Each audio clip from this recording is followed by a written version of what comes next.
me something now. What's going on with you, Horatio? How you feeling after the Super Bowl, Valentine's Day coming up? Yeah, I know you don't really do too much of the holidays. You let me hanging on the Super Bowl too. What's up? What's up? Oh, damn, bro. I did, bro. I did. I left CDK hanging on. So, but you know, what's so crazy.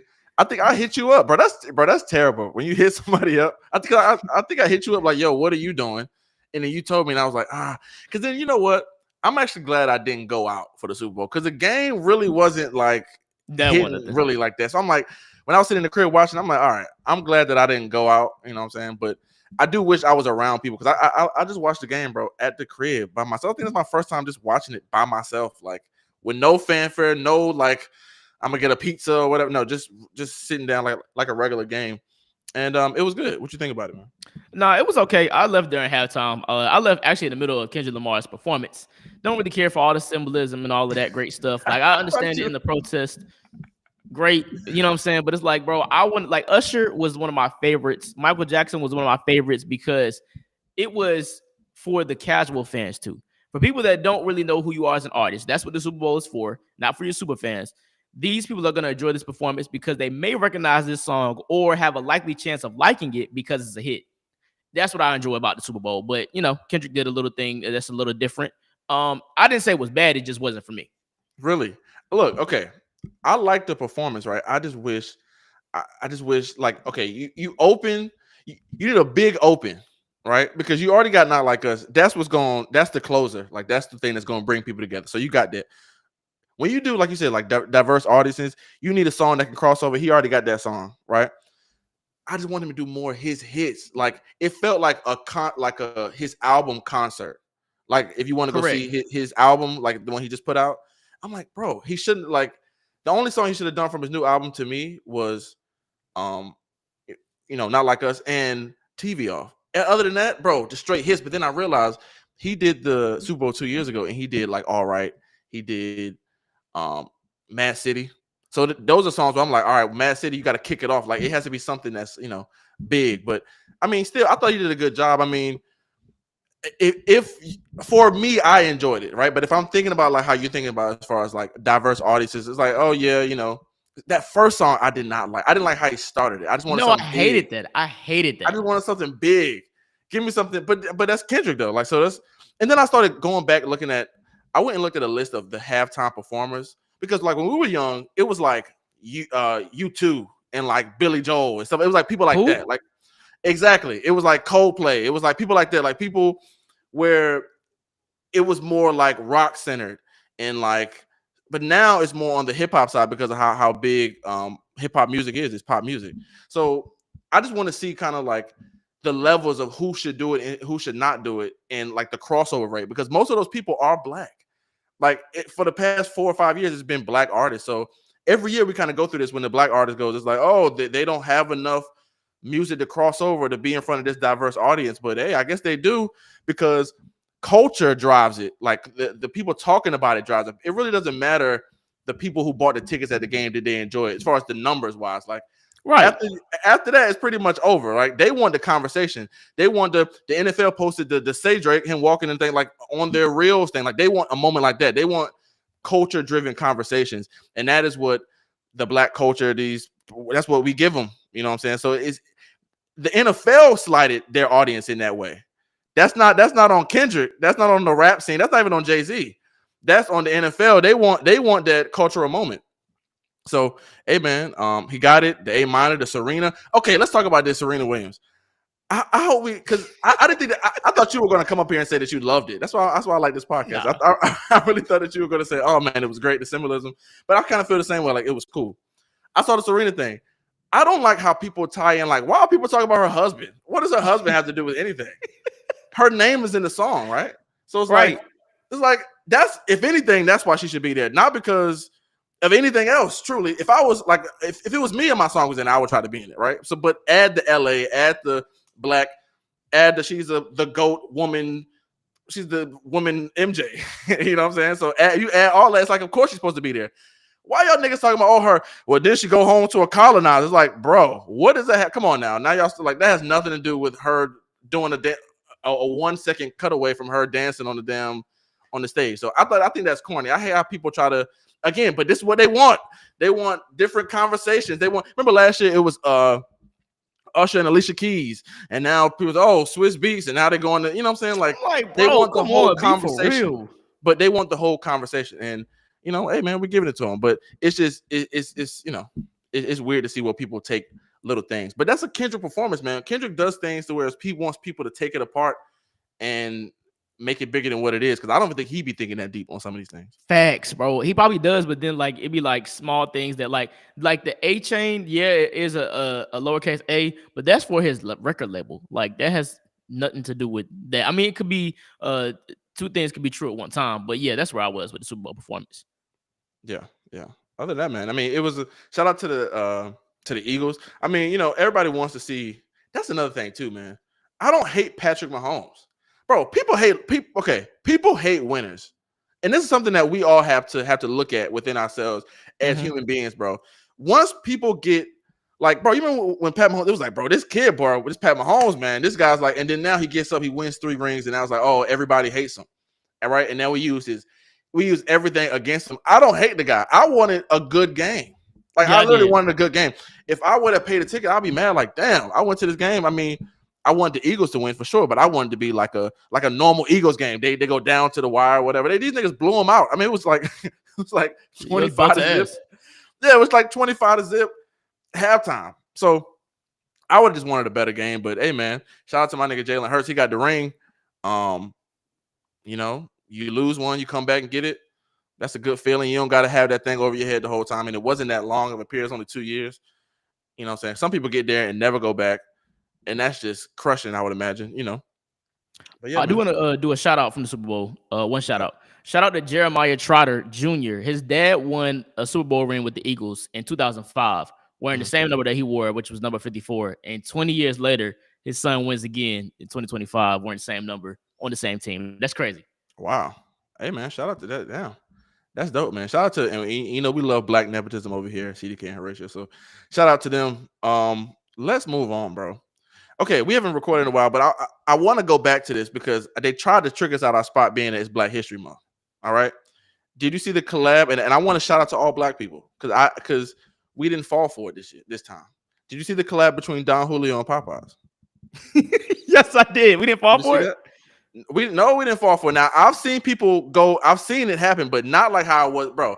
In 2019, it was people out here killing niggas over chicken sandwich. Oh, chicken sandwiches, bro.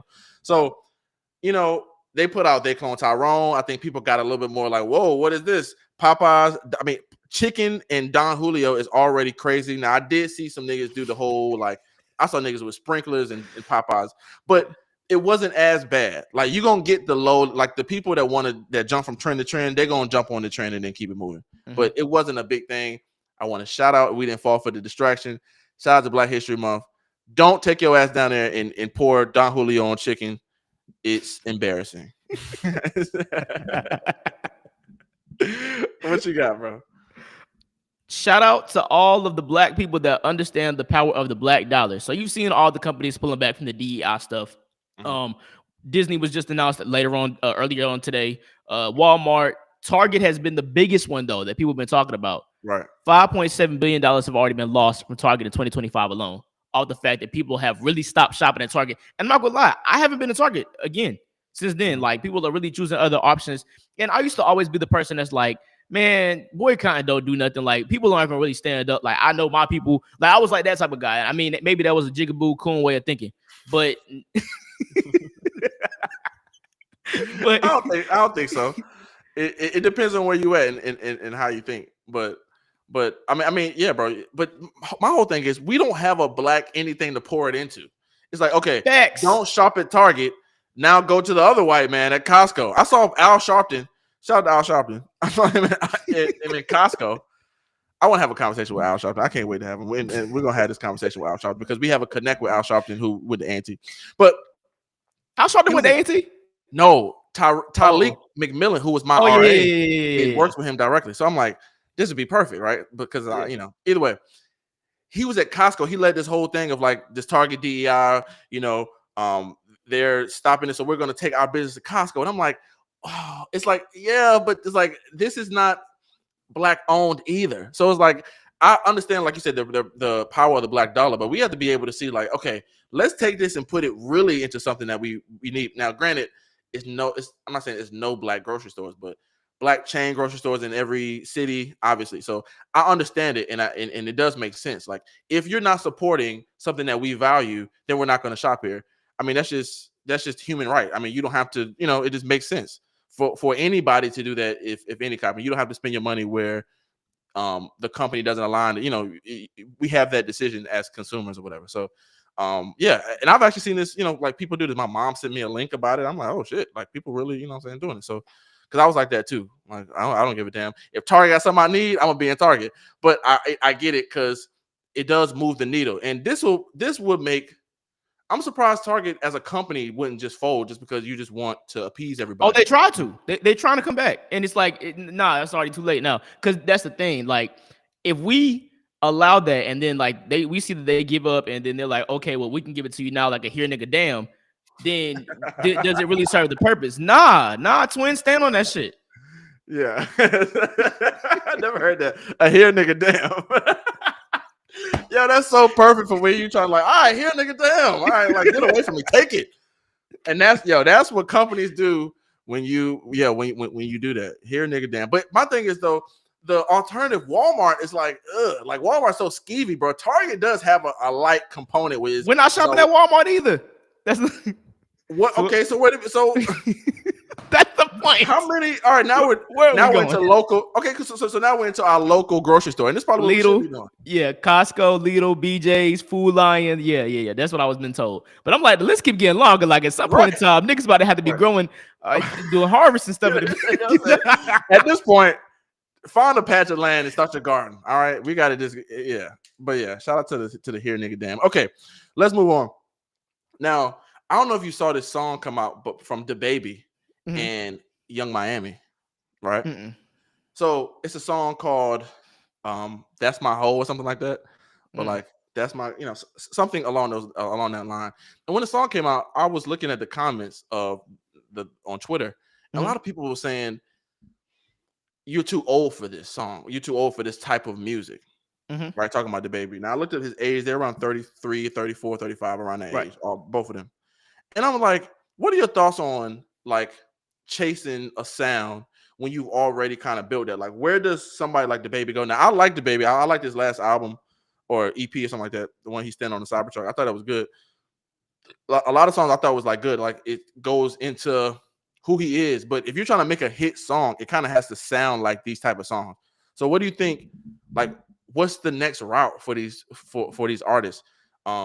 Because if you want to be able to grow, like if we want to go to a DaBaby concert 20 years from now, right? How does he navigate? You know what I'm saying? Or just anybody, like an artist, like it puts them in a hard position because it's kind of all they know. To be honest, I don't think he's even there yet to be changing up the sound. Well, no, I will say he's had 5 strong years that he's been around, that his music has hit regardless of like his personal life. If he had not have that fall off with all of the personal things and his music was consistent, I would say yes, now is the time to change it up. Because you have artists like Lil Baby, who's been out since 2017 commercially, 2015-ish, and now he's rounding up on almost year 10. And people are like, bro, Wham, like, okay, bro, we know what to expect from you. But we also have people like Drake, who each album was a different era. And it may not be necessarily a different sound, even though Drake give us different sounds. Kanye gave us different sounds. Chris Brown too. I think that like you have to do that within your project. Give us a couple of smackers that going to do what it do, and then within your project, try out new things and see what sticks out from there. So it's like, I think that's why it's harder for artists to transition, because they aren't making projects that are complete albums for real. They're trying to make an album full of singles instead of a cohesive work of art. Like Glorilla, we got the chance to see her versatility on her album, and it wasn't always the same sound, but her hits are what sounds like her. But then when we got I Love Her, that's a different flow. When we got the gospel song, that's a different flow. So people can't really complain about it, even though those songs didn't necessarily stick out. Yeah.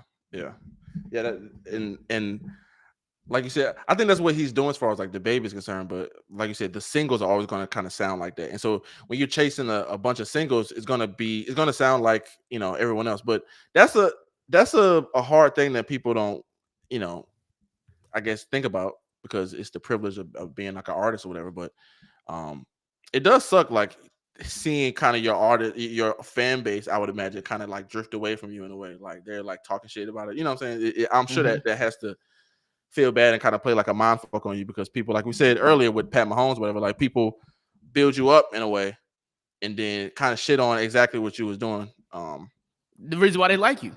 Right, right. Okay. Let's move on. Did you see on Twitter that there was a picture of a guy? They say he was YN-esque, right? But was a pilot. He Oh was yeah, with a the black grills and pilot. it locks. Yeah. Yes.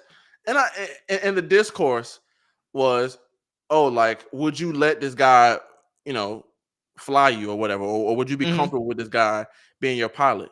And of course, you feel more safe if in your mind if you see an old white guy come out there, you go, oh yeah, this guy, he's been there for years, he knows what he's doing, this is his 1,000 something flight, whatever, right? Hmm. But there is something that black people have that we look at our own selves in roles that we deem as for white people, and we think that we can't do a good job. Perfect example. I'm with my girlfriend one day, right? And we're around my grandmother. My grandmother has passed 2 years ago, but so this was 3 years ago, right? We were with my grandma, right? And we're talking about, I don't know how we're talking about doctors or hospitals, something like that. And she basically said that she would not let a black doctor operate on her, right? Now, this is now granted, we're me and my girlfriend like, what are you crazy? Like, whatever, or not even let them operate. I think she was just saying that she would like prefer a white doctor. And Correct. that's so baked in racism. And we're telling my grandma, like, yo, this is crazy. Like, this is something like this is like internalized racism that we have because we think that we're dumb and slow or whatever. And just like we believe the propaganda that we're supposed to hate in a way. You know what I'm saying? So, like, that's a perfect example of that. Yo, if anybody, first of all, you don't know how to fly a plane.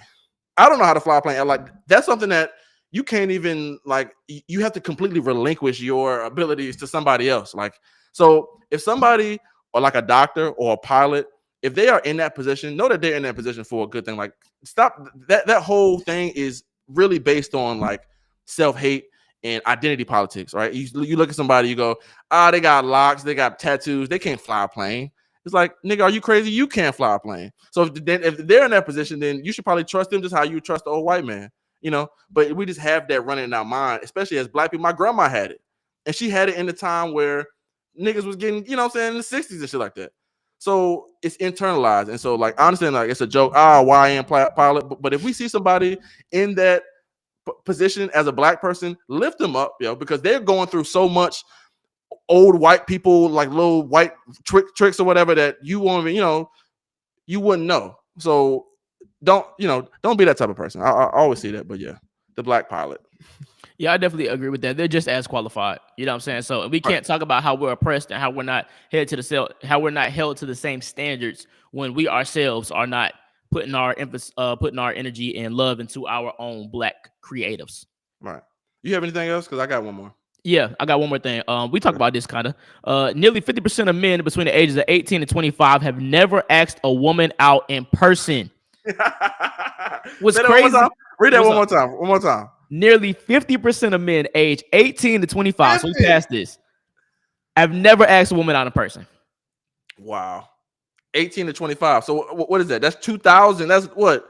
99? Yeah, That was Generation Z. 99 to 2000. Bro, Yeah, that's crazy. I mean, but hey, man, it is what it is, yo. Look, man, look, we know that, but look, if you are younger than that, if you're like 17, 16, 15, listen to this, right? Or you're just a young person, I'm telling you, how you cut through it. I'll be telling my little brothers, start doing it. Like, people are gonna start looking at you like, oh my God. Like, even though you're gonna get rejected, even whatever, it's like people are gonna, because correct. nobody's doing it.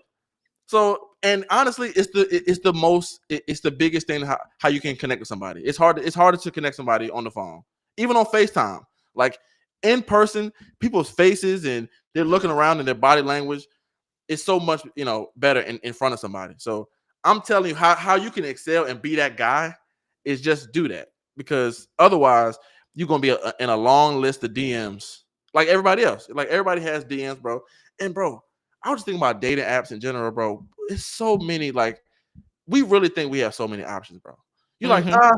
my girl who I met at school, who I love, fuck her. I can just go on Bumble and find some like. It's like, can you really though? Can you really? I mean, and yes, people have met. You know, I'm never gonna say never. People have met on social media or whatever, but ain't nothing like that good old, hey, how you doing? You know?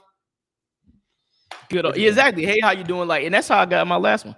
Like, just walking up face to face, the confidence, man. And sometimes you might need a lick of courage, and that's okay. And Yeah. that's okay. You know what I'm Mhm. saying? Jump into it, shoot your shot, do whatever you got to do.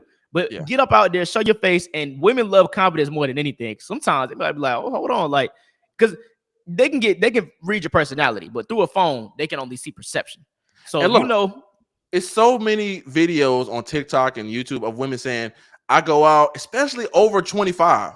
Over Mhm. 25, the women, they say guys never approach us. And as guys, we really think just because of, you know, growing up, being around women, women are the ones that are constantly hounded, right? We've been Mhm. hounding women since we was like 3. For real.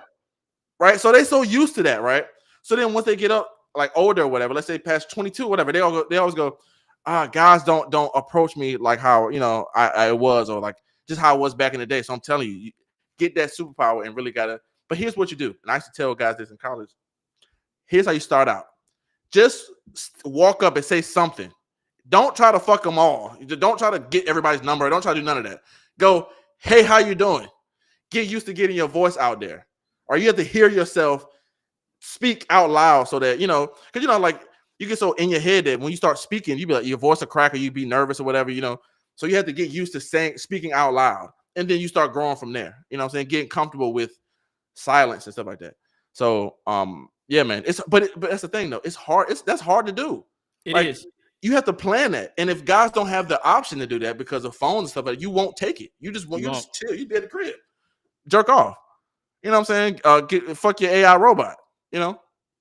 So, yeah, man, get out there and do that because women feel that, man. And bro, for instance, I was in a club not too long ago, and I saw this girl and I thought she was cute, and I walked up to her and I started talking to her, and all the women, because all the club is always more women than guys for the most part. Well, it Yeah. depends. It depends on where you at, but all the women were like looking at me, flocking to me because they want somebody to do that for them. So it's like you don't realize that you're putting off their energy, even if you get rejected. It's still showing something. It's like animal kingdom, animal nature. Like, they go, oh, he takes a risk. It's, what I'm saying? It's like, cheetah, whatever, that type of shit. So I'm telling you guys, exercise that, go out in the wild and speak to somebody. Don't try to fuck them all right? Say, Yeah, don't hey, be how you thirsty. doing? Hey, how you doing? A compliment. I like your shoes. They say, thank you. You go, have a nice day, and you walk away. And you keep building upon those till you get to, oh shit, something until you can throw your own flavor in it, and now you have your own bag of tricks. Your own bag. You have your own bag of tricks. Do you know you got to have your own bag, man? All right, so shout out to y'all. All right, my last one. Now this kind of faded away because of the Super Bowl, right? Mhm. But the immigrants were marching. I don't know if you've seen this. The immigrants on the streets of California, Phoenix, marching pretty much in a lot of big cities, marching, right? Mhm. Here's what I don't get. You're marching in the country or protesting in the country that you want to stay in while holding the flag of the country that you don't want to go back to but came from. Explain that to me. I don't understand that. So it's like you want to stay here. It's not like they're saying we hate it here. They're saying don't send us back because we want to work and da, right? Which I understand. But don't you think the protest should be more like hey, like let us stay rather than like fuck you. I don't understand that. And then there's also a sentiment from the immigrants of where is Black Lives Matter? I don't know if you've seen that either. They're going, we were out here with y'all when police officers was on y'all necks, and now here come ICE running through my kid's daycare, snatching him up and snatching my grandpa at the Home Depot and shit like that. And y'all can't come out here and be with us. And to where I say is like, y'all want to be here. You know what I'm saying? Like y'all want to be here. So it's like it's just a weird dynamic. Like I said, the people that work or whatever, of course, like most Americans don't want people who just came over here and now they have a job and they just go to work and come home and do they don't want them to see them get deported, right? People always start with the criminals, and we understand that, right? But in the Trump mind or whatever, Tom Hallman or whatever the guy, their mindset is if you are here illegally, that's the crime. So thinking about that, you go, damn, like it sucks. But to protest, it's like, what does that do? And what do we like? What is it going to help us do? Like help y'all do? I don't get it. I just want to raise that question. What do you think about the immigrants marching? No, I mean, what you said, I kind of understand. Um, I do think that standing with them and people that are marching beside them and fighting the same fight, I do believe that that is important because then it will make more sense because we are the Americans that are here now, and it's like other Americans are standing with them. Now, as far as the flags and stuff like that, I'm not really too sure. Don't really understand it or get it, but yeah, it is a lot of stuff that's a little confusing on that side. Mhm. Yeah, man. Oh, and a quick thing before we get out too. Mhm. Um, I'm not big on, bro. I have sneaker culture written down. I don't know why I wrote that down, Mhm. but I think sneaker culture is whack now, bro. I saw this dude in a video saying that he been holding these shoes and he picked them up and now they're like falling apart. I'm like, damn, like this is what we do all this shit for, sneakers and whatever. Like I was just so big in the shoes when I was younger, and now I just don't give a fuck at all. So when I be seeing people that's still in it, I'd be like, that's kind of stupid, you Yeah, know? fact. I mean, I don't. I mean, it's a preference thing. You know what I'm saying? You like what you like. I mean, what works for you works for you. I personally, like you said, I don't really care about the sneakers and stuff like that. Like that's just not my bag. So yeah. I mean, I get free shoes and stuff like that. Like clothes altogether. It's just like I don't really care about the name brands. Like I want things that are gonna last, things that look good, things that look nice. Like I don't necessarily care about the actual brand, like designer and all. I don't really care for that. Hell yeah, man. Well, with that being said, guys, we appreciate you. Have any better to come? Yeah. We must have one of the Pastor Mike messages that I read and listen to, and one I actually posted on my Instagram. We had to learn how to advance without answers, and I'm a person that struggles with this. Like I'm always like I need a clear cut yes or no. I need black and white. I need something to give me the answer so that I know for a fact that I'm not taking any risk when moving forward. And I had to realize and understand that that's just not the reality of life. Without playing things safe all the time and being able to make your own decisions and trust your own intuition is a part of being an adult. Mm, absolutely. Advance without answers. I love that. I mean, it's just like going in the dark. And that's the great thing about being a man too, is that as a guy, you kind of are put kind of like in the fire, not put in the fire, but like you are the one that have to kind of like go out here and kind of make it on your own. Mm-hmm. And just leading, if you have a girl, you gotta lead your family or whatever. So it's like as a man, that's something that you got to really like strike, like tap in on, because when people, especially like we're not even at the point where hella people depend on us. Let's say we had hella kids and stuff like that, a wife and Mm-hmm. a business and all that type of stuff. We have employees, stuff like that. Now you really have to think in that way. You know what I'm saying? Because sometimes you may not like you want somebody to lead you. That's why you have a relationship with God, but you want somebody to lead you and you want the answers, but it's not there. But you have people looking up at you, so you really got to Mm-hmm. like abide by that. What you just said. So, hey man, we appreciate you guys for listening to another episode of CDK and Horatio. You can follow me on all social media at Horatio Radio. Follow me at CDK on the mic on all social media platforms. You know what we do. Hey guys, we appreciate you guys. We see you guys next week. Peace.